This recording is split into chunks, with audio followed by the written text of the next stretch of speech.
ഇന്ന് പുളിഞ്ചിക്ക കൊണ്ട് വളരെ പെട്ടെന്ന് തയ്യാറാക്കാൻ പറ്റിയ ഒരു ഒഴിച്ചു കറിയുടെ റെസിപ്പി ആയിട്ടാണ് വന്നിരിക്കുന്നത്. ചോറിൻ്റെ ഒപ്പം വേറെ കറികളില്ലെങ്കിൽ ഈ ഒരൊറ്റ കറി മാത്രം മതി കേട്ടോ.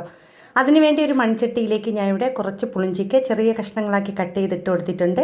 ഇനി ഇതിലേക്ക് ഒരു 2 പച്ചമുളക് ചെറുതായിട്ട് അരിഞ്ഞത്, കുറച്ച് കറിവേപ്പില, ആവശ്യത്തിന് വെള്ളവും ഉപ്പും ചേർത്ത് നല്ലതുപോലെ ഒന്ന് വേവിച്ചെടുക്കണം. ഒരു 5 മിനിറ്റ് ആകുമ്പോൾ തന്നെ ഇത് നല്ലതുപോലെ വെന്ത് കിട്ടും. ഈ ഒരു സമയത്ത് നമുക്കിതിന് വേണ്ടിയുള്ള അരപ്പ് തയ്യാറാക്കിയെടുക്കാം.